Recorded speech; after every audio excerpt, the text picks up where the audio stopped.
여러분, 예수님 믿어도 자아가 여전히 살아있어서 죄는 늘 우리 곁에 있습니다. 그러므로 회개는 필수적인 과정이죠. 그렇다고 해서 맨 처음에 예수님 믿을 때처럼 눈물로 콧물로 믿음의 회개를 날마다 드리라, 그런 뜻은 아닙니다. 주님의 기도를 오늘 네 번째 시간에 우리가 나누고 있는데요, 우리의 죄를 사하여 주시되 우리가 우리에게 죄 지은 자를 사하여 준 것처럼 우리 죄를 사하여 주세요 라는 기도를 가르치셨는데, 그 기도의 내막이 뭔지를 다시 한번 잘 정리해 드리겠습니다. 먼저 주님의 기도는 첫 시간부터 말씀드렸죠, 공동체적인 기도예요. 쉽게 말하면 내 죄가 아니라 우리의 죄를 사해야 되는 거예요. 그 뭘까요? 다른 사람이 지은 죄를 교회가 대신 가져다가 회개하는 거라고 가르치는 분들이 더러 있습니다. 아닙니다. 교회가 우리를 이루었고요, 우리가 지은 죄가 있어요. 뭘까? 성경을 뒤져보니까 두 가지 차원에서 설명드리겠는데, 교회를 세상의 빛으로 주셨고요, 성도를 세상의 소금으로 주셨어요. 근데 우리가 빛 되어서 세상의 죄를 잘 밝혀내지 못한 죄가 우리 죄랍니다. 우리가 소금으로서 세상의 죄로 썩어지는 것을 막아내지 못한 것이 우리의 죄랍니다. 그래서 예수 믿고 구원받은 우리도 여전히 죄 속에 살고 있습니다. 아담처럼 교만하고 노아처럼 방탕하고 아브라함처럼 거짓되고 다윗처럼 정욕에 사로잡혀서 사니까 이 세상을 정화해내지 못하고 이 세상의 죄로 썩어 부패하는 것을 막아내지 못한, 같이 합시다, 우리의 죄를 회개합니다. 과거 한때 예수님을 인류 4대 성인으로 도덕책에서 늘 배우셨죠. 그때 교회 가면은 인류 4대 성인이 아니라 유일한 우리의 구세주라고 배웠어요. 그러니까 세상에서 가르치는 거하고 교회에서 가르치는 거하고 달라서 마음고생했어요. 요즘은 있잖아요, 세상에서 예수를 인류의 4대 성인에도 못 끼게 만든답니다. 예수쟁이들이, 예수 믿는 사람들이 소금과 빛으로 살아내지 못하니까 세상 사람들이 예수님을 인류의 4대 성인에도 안 끼워준대요. 글쎄, 그러니 그게 우리 죄 아니겠어요? 우리 책임 아니겠어요? 교회와 성도의 죄를 회개하는 것이 우선이겠습니다. 죄라고 하는 말은 이 성경을 기록한 말로 정확하게 풀어드리면 빚진 자입니다. 우리에게 죄 지은 자라는 말은 우리에게 빚진 자, 그 다음에 용서한다는 말은 빚진 자를 그대로 보내준다, 그대로 놓아준다, 그런 뜻이에요. 경제적인 채무를 비롯해서 내가 갚을 수 없는 어떤 덕을 입은 상태, 이거를 죄 지은 자라는 말, 빚진 자라는 말로 표현하신 것입니다. 여러분, 우리도 다 빚지고 삽니다. 먼저 여러분 빚쟁이를 좀 만들어 드리겠습니다. 세상 사람들더러 당신 죄인이야? 그러면 내가 뭔 죄를 줬다고 나보고 죄인이래, 나는 양심껏 살았는데, 이러거든요. 당신도 빚지고 살아. 내가 뭔 빚이 졌다고? 나 빚진 거 없어, 이럴 수 있죠. 가끔 은행에서 전화 와요. 돈 빌려 쓰라고. 아직은 제가 빚 안 져도 됩니다. 그렇게 말할 때 감사하거든요. 여러분, 빚지고 사는 줄로 잘 배우시기 바래요. 첫째로, 빚이라고 하는 말은요, 내 능력이 모자라서 무엇인가 다른 것을 가져와야 되는 것인데, 내가 가져와서 아직 갚아내지 못한 것을 빚이라고 합니다. 여러분, 우리 각각은 생명을 빚지고 살죠. 자기 생명 자기가 만들어 가진 분 없죠. 내 생명 누가 주셨냐면 부모님 주셨잖아요. 부모님이 나 만들어 주셨어요. 예수 그리스도께서 십자가 달려 죽으심으로 나에게 영원한 생명을 만들어 주셨어요. 이 중에 부모님께 받은 사랑과 은혜를 다 갚으신 분 혹시 계실까요? 죽을 때까지 그 빚 못 갚죠. 그래서 우리는 첫째로 부모님께 생명을 빚지고 살아요. 그 빚은 누구도 못 갚아요. 두 번째, 이 사회에 우리가 빚지고 삽니다. 뭐 햇빛과 공기와 바람과 이런 거에도 우리가 빚을 지고 살지만은 더 조직적으로 구조적으로 만들어진 이 사회 안에서 우리가 빚지고 살아요. 전기, 수도, 병원, 학교. 여러분, 학교에다가 우리가 돈 몇 푼 내고 얼마나 세상을 잘 배워냅니까? 그걸 우리가 다른 방법으로 그렇게 배워낼 길이 없죠. 이 사회 조직, 사회 시스템, 이 나라의 조직을 통해서 학교가 만들어지고 병원이 세워지고 수돗물이 나오고 전기가 공급돼서 돈 내는데요. 뭘 돈 요만큼 내고 이따만큼 우리가 혜택을 누리는 거니까 사회에도 빚지고 사는 것이에요. 내가 제공한 돈보다 훨씬 큰 혜택을 누리니까 그걸 빚으로 인식해야 건강한 생명을 운영할 수 있고요. 그 속에 감사가 있고요. 그 빚진 마음이 감사로 드러나면 그것 품격 있는 인생이 돼요. 그 빚진 의식이 없으면은 원망하고 불평하는 좀 질 낮은 인생을 살죠. 그런 사람도 주님이 사랑하시고 저런 사람도 주님이 사랑하시지만은 우리 복된 가족들은 품격 있는 질 높은 인생을 살아내시기를 주님 이름으로 축원합니다. 믿음이라고 하는 작은 보상을 가지고 가장 중요한 영생이라는 생명을 얻지 않았습니까? 우리의 구원, 우리의 영생은 내가 치른 믿음이라고 하는 손톱만한 겨자씨만한 이것에 비하면 상상할 수 없이 큰 혜택을 얻은 것이니 우리는 육신의 생명을 부모님께 빚졌고 영원한 생명을 하나님께 빚졌고 그 육신의 생명을 가지고 살아가는 동안에 일신상의 평안과 안위와 건강과 만족할 만한 질 높은 삶을 살아갈 수 있는 사회 조직 시스템에 빚을 지고 사는 것이에요. 그걸 인식하는 게 은혜의식이라고 그러고 그 은혜는 다른 것으로는 갚아낼 수 없고 같이 고백합시다. 감사로 갚습니다. 한 번 더 합시다. 시작. 감사로 갚습니다. 여러분 인생 살면서 감사할 일들을 만들어내시고 자꾸 감사를 고백하시기 바랍니다. 원시 사회, 더 오래된 사회, 성경이 쓰여진 사회는요, 사람들의 신분이 정해 있어요. 주인과 종, 부자와 가난한 사람, 왕과 신하, 남자와 여자, 이렇게 확정된 사회를 살았거든요. 근데 사회의 질서가 발달함에 따라서 자기의 능력에 따라서 자기의 신분을 바꾸어 가질 수 있는 능력 사회가 됐어요. 하나님의 기준인 공평과 정의가 이루어지는 굉장히 반가운 소식으로 받아들였죠. 근데 막상 살아보니까, 막상 따져보니까 이 능력주의라고 하는 사회 생활의 방법은 하나님의 공평과 정의를 이루는 방법으로 모자란다는 것이 발견됐어요. 왜냐하면 능력 있는 소수의 사람들은 성공해서 만족하고 떵떵거리고 사는 성취감을, 정당성을 누리고 사는 반면 능력이 모자라는 사람들은 성실하기도 하고 진실하기도 하고 또 사회적인 신분 상승을 위한 열심도 있지만은 결국 받아 가진 능력이 모자라는 사람들은 때때로 노력한 것만큼 열매를 거두지 못하고 심한 경우에 낙오자가 되기도 하고 그래서 우울증에 시달리기도 하는 이 사회를 바라보니까 능력주의로는 공평과 정의를 이룰 수 없다는 것입니다. 그래서 이 새롭게 만들어진 공평과 정의가 수용될 것 같은 질서 안에서도 여전히 강자가 있고 여전히 약자가 있습니다. 부자로 사시는 여러분은 좀 하나님께로부터 조금 더 빚을 많이 진 분들이시겠군요. 조금 어렵고 힘들게 노력은 했지만은 아직도 원하는 만큼을 이루지 못한 분들, 재능이 모자라서 약자의 입장에 서서 눈물 짓고 계신 여러분들이 하나님 앞에 또 다른 차원에서 빚진 자가 되는 것입니다.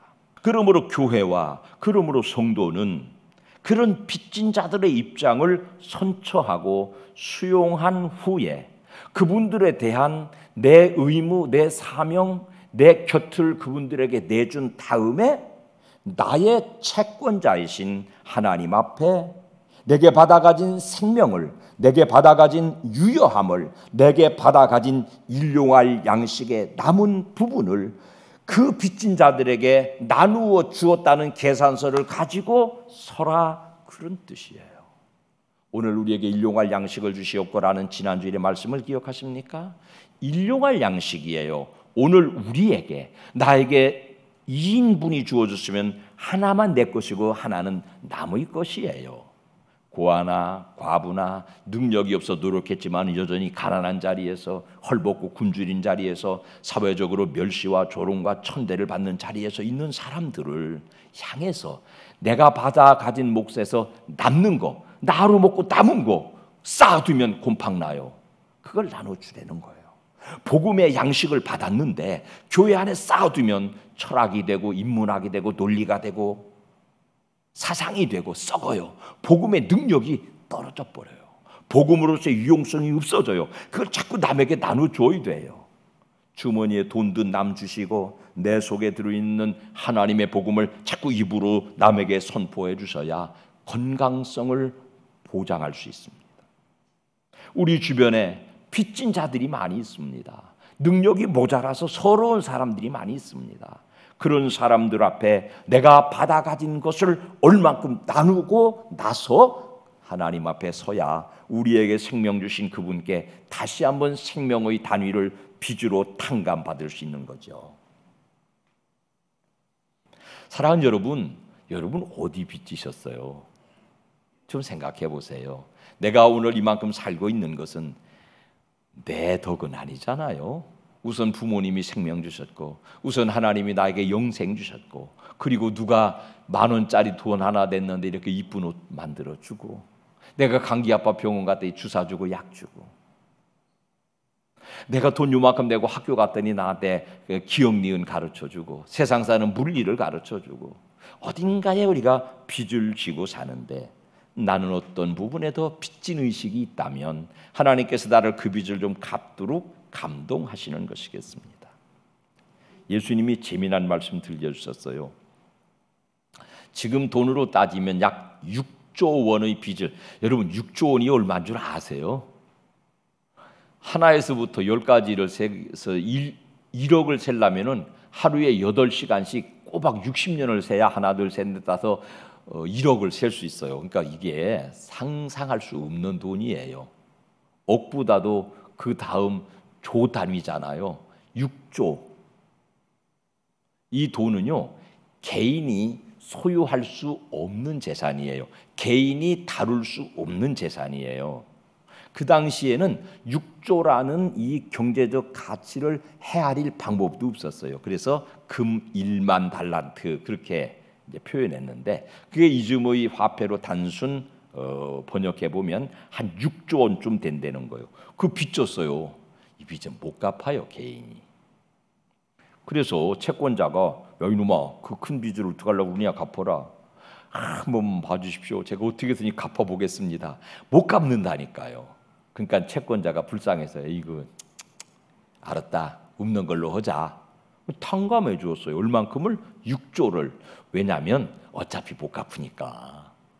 근데 이것이 그 6조를 탕감받고 개운한 마음으로 그 집 대문을 나서다가 자기한테 한 1,000만 원 빚진 사람 만났어요. 야, 너 잘 만났다. 멱살을 틀게 잡고 왜 안 갚냐? 차용증 내보이고 왜 안 갚냐? 야, 조금만 기다려주세요. 지금 각시가 병원에 입원하고요. 자식이 대학 들어갔는데 등록금도 어쩌고요. 저 조금만 참으면. 이 자식 몇 번째야 이거. 고발해가지고 감옥에 가둬버렸대요. 글쎄. 그 소식 들은 6조 원 채권자가 이렇게 말합니다. 마태복음 18장 32절 35절 시작. 이에 주인이 그를 불러다가 말하되 악한 종아, 네가 빌기에 내가 네 빚을 전부 탕감하여 주었거늘 내가 너를 불쌍히 여김과 같이 너도 내 동료를 불쌍히 여김이 마땅하지 아니하냐 하고 주인이 노하여 그 빚을 다 갚도록 그들 옥졸에게 넘기니라.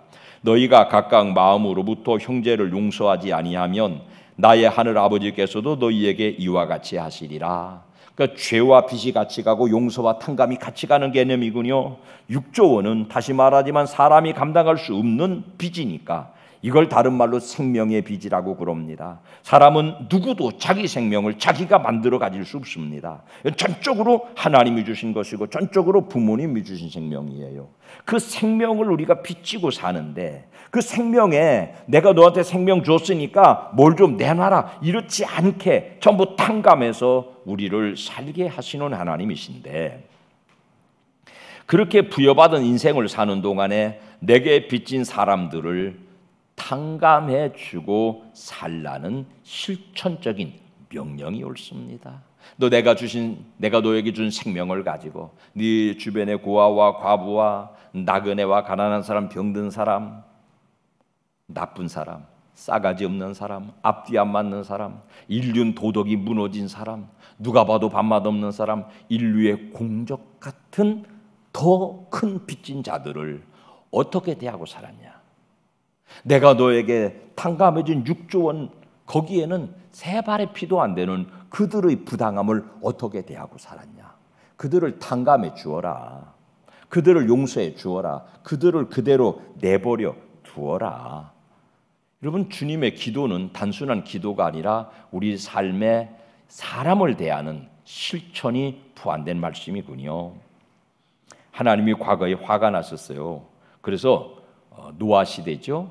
홍수로 세상을 확 뒤집어 부셨어요.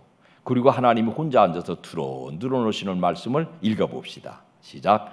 내가 다시는 사람으로 말미암아 땅을 저주하지 아니하리니 이는 사람의 마음이 계획하는 바가 어려서부터 악함이라. 내가 전에 행한 것 같이 모든 생물을 다시 멸하지 아니하리니 인간의 악함 때문에 다시는 세상을 심판 안 하신대요. 6조 원 빚진 사람 잡아다가 비틀지 않으신대요. 죄 있는 모습을 그대로 수용하신대요. 그 다음 22절을 읽어볼까요? 시작. 땅이 있을 동안에는 심음과 거둠과 추위와 더위와 여름과 겨울과 낮과 밤이 쉬지 아니하리라. 그런 어려서부터 죄성을 가지고 있는 인간이지만은 그러나 원초적으로 그 위에 부어주신 복, 생육하고 번성하고 충만하고 다스리고 정복하도록 사시사철을 그대로 주시고 햇빛과 단비를 그대로 주셔서 우리에게 주신 생명의 풍요를 그대로 이어가도록 배려하고 계십니다. 죄가 있어도 그 죄로 우리를 뒤집어 엎지 않으시고 여전히 주신 생명을 번성하도록 섭리하시는 창조주 하나님이 우리에게 가르쳐주신 기도 6장 12절 다시요. 시작. 우리가 우리에게 죄 지은 자를 사하여 준 것 같이 우리 죄를 사하여 주시옵고 우리에게 빚진 자를 우리가 탕감해 준 만큼의 용서를 구할 수 있어요. 하나님이 내게 주신 용서를 가지고 하나님이 내게 주신 생육과 번성과 다스림과 충만을 가지고 내게 빚진 사람들에게 나누어 주고 다시 돌아서는 거예요. 여러분, 우리에게 빚진 자 누굴까요? 여러분도 다 채권자세요. 여러분 누구에게 빚지셨는지 일러드릴게요. 여러분 전부 부모님께 빚지셨죠? 근데 여러분도 전부 자녀 낳아 기르셨잖아요. 그러니까 여러분 자녀에게 채권자예요. 자녀 길러놓고 야 내가 너 기를 때 한 달에 얼마 들었으니까 너 양육비 내놔라 이렇게 안 하시죠. 그거 전부 공짜로 길러주셨어요. 우리가 부모님께로 받은 빚을 우리가 우리 자녀들에게 다시 지워주는 것이에요. 하나님의 생명을 내게 맡겨주셨는데 내가 그 자녀를 길러낸 이것이 그들에게 빚을 탕감해 준 거예요. 그들은 내게 빚졌잖아요. 근데 내가 그 빚을 청구하지 않잖아요. 탕감해 주잖아요. 그것 때문에 내가 너에게 맡긴 영혼을 잘 길러낸 것 때문에 우리는 하나님 앞에 탕감받는 조건을 갖춘 것이에요. 교회 오셔서 헌신하시죠? 한평생 사는 동안에 가치 있는 일이 많지만은 교회 오셔서 풀 한 포기 뽑는 거, 교회 오셔서 주의 몸된 교회를 돌보는 이 헌신이야말로 하나님 앞에 우리의 빚을 탕감받는 중요한 조건이에요. 교회는 여러분의 수고와 헌신이라는 빚을 지고 존재합니다. 교회 와서 헌신하고 보상 바라는 사람은 없죠. 그게 교회가 성도들에게 진 빚이에요. 하나님은 그 빚을 탕감해 주심으로 우리 속에 있는 빚, 우리 속에 있는 죄를 탕감해 주시는 것입니다.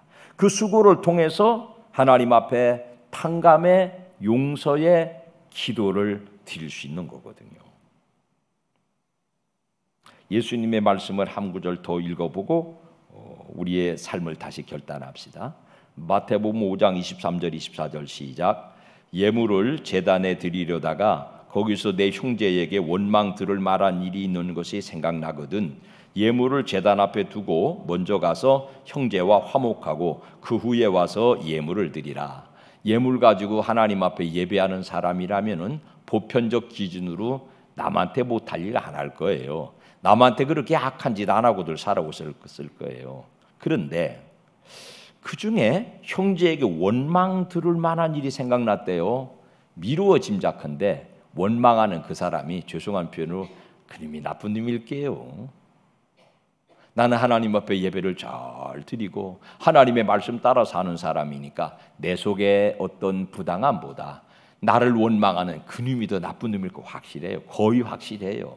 근데요, 주님 뭐라 그러시냐면 야, 그거 뭐 잘못 따지냐? 원망 들을 말은 있냐? 그냥 가서 그러면 손톱 잡고 화해하고 사과하고 문제 해결하고 그러고 다시 와. 이게 예수님 가르침이에요. 재물은 놓고 가래요. 왜냐하면은 네 예물이 있는 곳에 네 마음도 있다고. 그놈 놨다가 가지고 가면 다시 안 온다는 거예요. 바빠서. 그는 거기다 놓고 가야 형제와 화합하고 다시 와서 하나님 앞에 설 수 있다는 거죠. 순서를 정해보면 하나님 앞에 예배하는 것보다 나를 원망하는 부당한 사람들과의 화해와 일치가 더 우선되는 자세라는 거죠. 하나님 앞에 생명의 빚을 탕감받은 사람으로서의 바른 삶의 자세라는 거죠. 사랑하는 여러분, 우리 주변에는 우리에게 빚진 자들 많이 있습니다. 내게 부당한 사람, 내게 억울함을 준 사람, 내게 아픔을 준 사람, 나를 까닭 없이 원망하는 사람.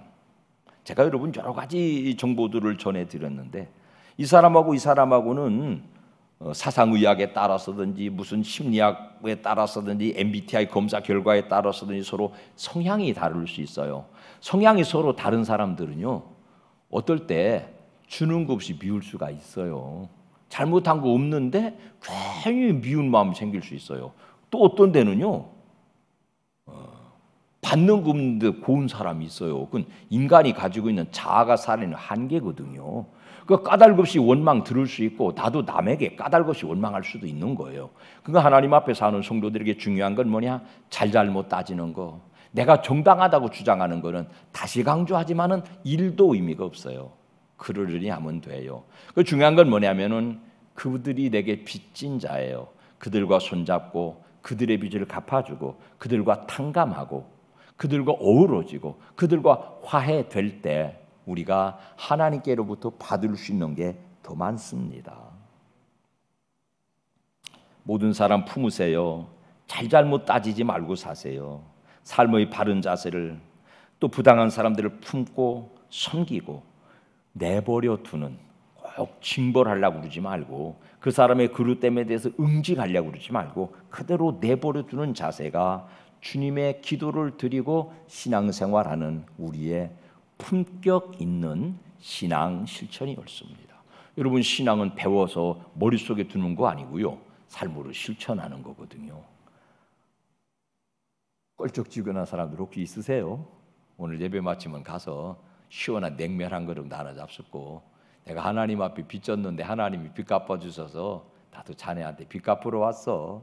못 알아듣지만 따뜻한 대접으로 그들과의 관계가 원망으로 형성되지 않도록, 빚으로 채무로 남아있지 않도록 품격 있는 신앙 실천되시기를 주님 이름으로 축원합니다.